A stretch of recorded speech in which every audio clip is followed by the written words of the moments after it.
Bonjour.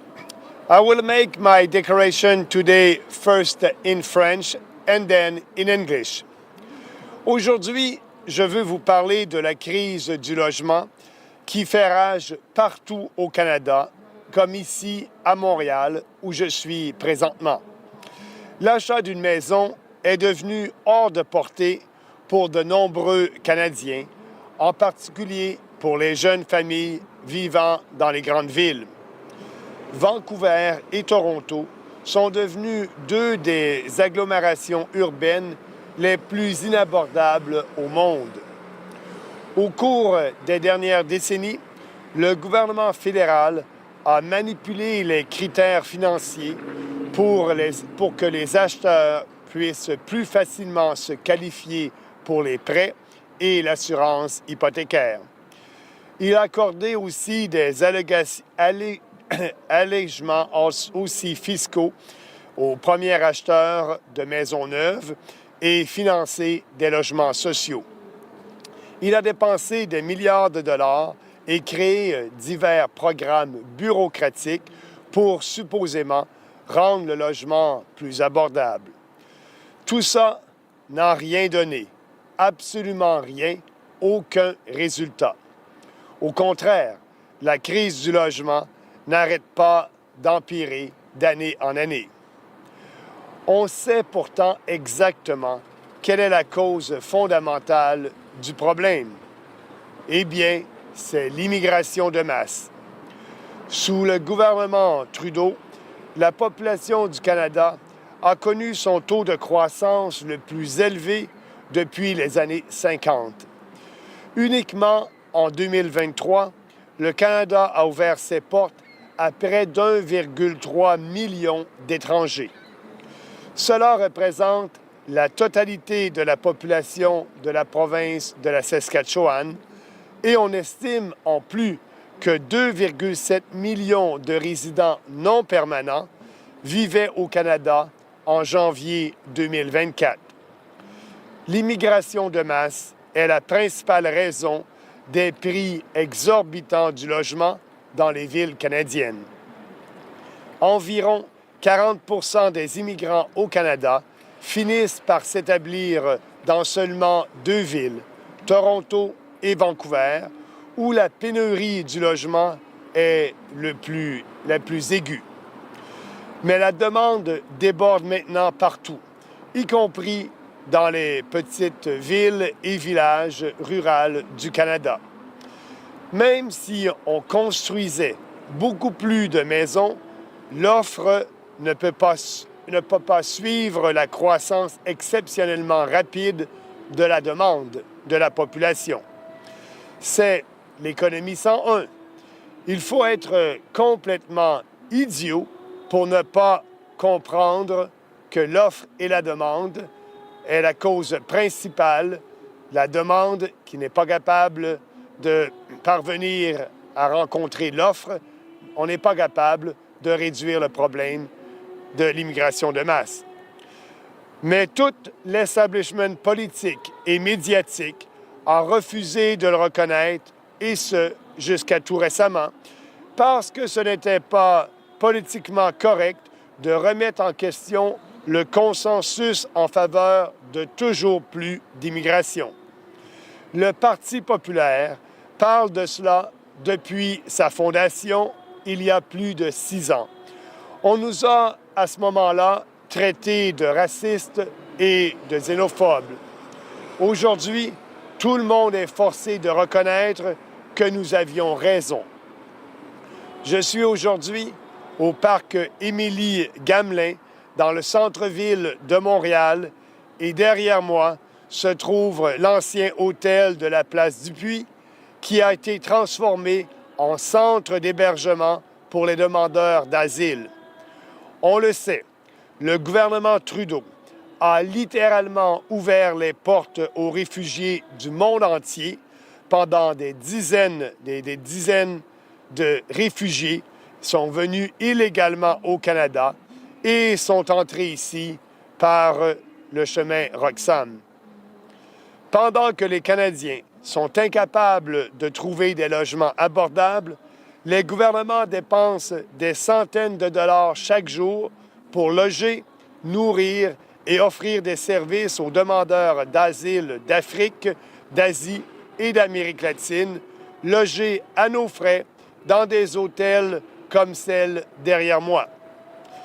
C'est complètement inacceptable. C'est le monde à l'envers.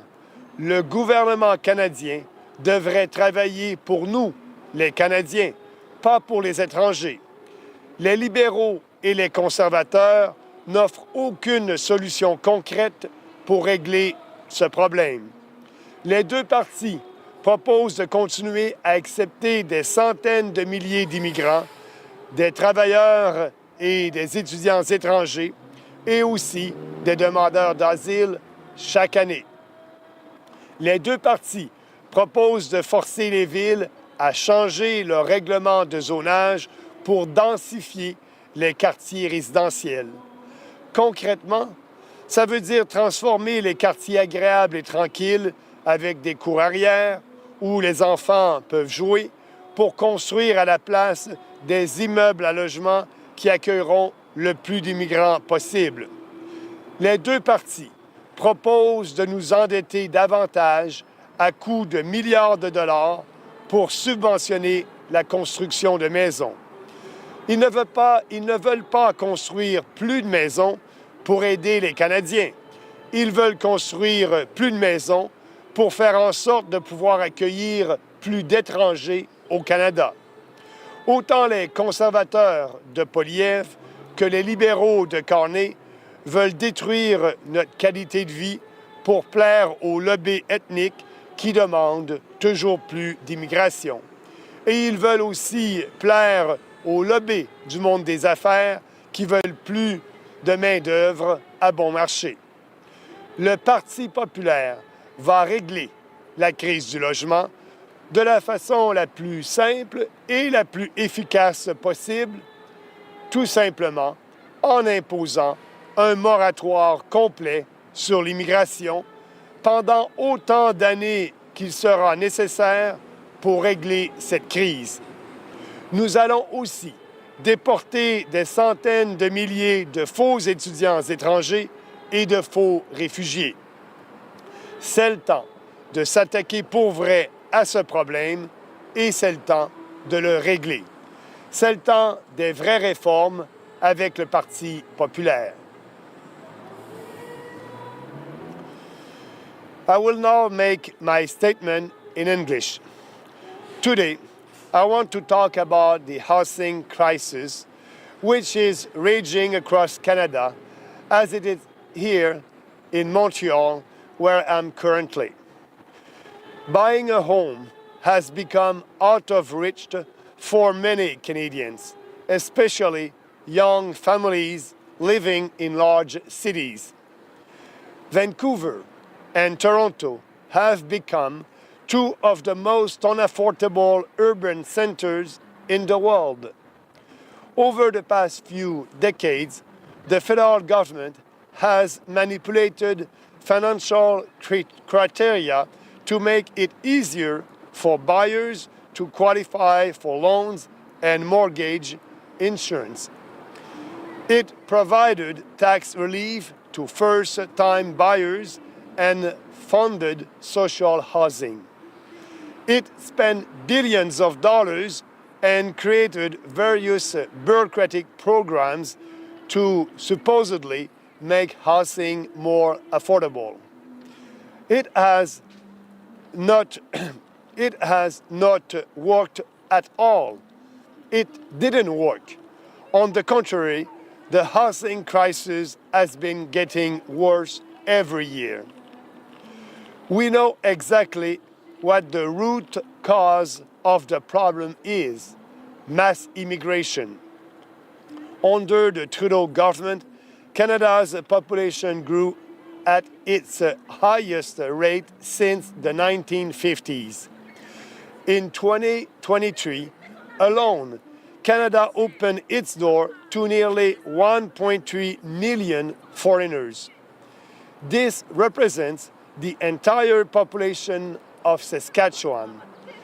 It is estimated that nearly 2.7 million non-permanent residents were living in Canada as of January 2024. Mass immigration is the main reason for exorbitant housing prices in Canadian cities. Approximately 40% of immigrants to Canada end up settling in only two cities, Toronto and Vancouver, where the housing shortage is most acute.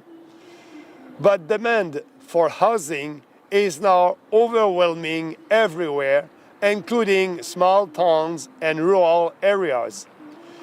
Even if many more homes were built, supply cannot keep up with this exceptional rapid growth in demand.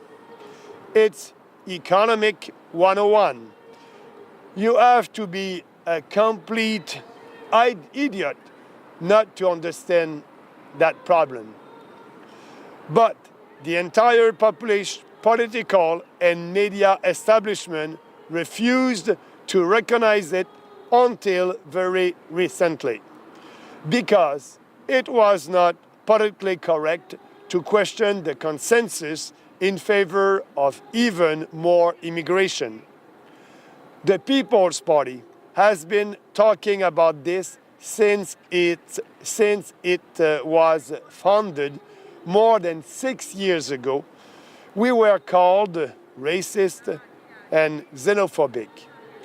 But today, everyone is forced to admit that we were right. Today, I'm at Émilie Gamelin Park in downtown Montreal, and behind me is the former hotel at Place Dupuis, which has been converted into a shelter for asylum seekers. As we know, the Trudeau government has literally opened its doors to refugees around the world for many years. Tens of thousands of illegal refugees have entered Canada through the Roxham Road. While Canadians are unable to find affordable housing, governments spend hundreds of dollars every day to house, feed, and provide services for refugees claimant from Africa, Asia, and Latin America at our expense in hotels like this one behind me. This is completely unacceptable. The world is upside down. The Canadian government should work for us, Canadians, not for foreigners. The Liberals and Conservatives offer no credible solution to this problem. Both parties propose to continue accepting hundreds of thousands of immigrants, foreign workers, international students, and asylum seekers every year. Both parties propose to force cities to change their zoning regulations to densify residential neighborhoods. In practice, this means transforming pleasant and quiet neighborhoods, with backyards where children can play, to build apartment blocks that will welcome as many immigrants as possible. Both parties are proposing to get us more into debt and spend billions of dollars in order to subsidize home construction. They don't want to build more houses to help Canadians. They want to build more houses so that they can accommodate more foreigners in Canada. Both the Conservative of Polyev and the Liberals of Carney want to destroy our quality of life to pander to ethnic lobbies that ask for more immigration. They want also to pander to business lobbies that want more cheap labor. The People's Party is going to solve the housing crisis in the most effective way by imposing a complete moratorium on immigration for as many years as it takes to solve this crisis. We will also deport the hundreds of thousands of foreign workers, fake students, and foreign fake students, like I just said. It is time, yes, it is time to tackle this problem and fix it. It is time for real reforms.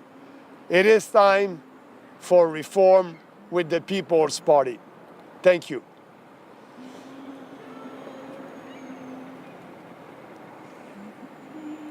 Okay, that's it. Merci, merci.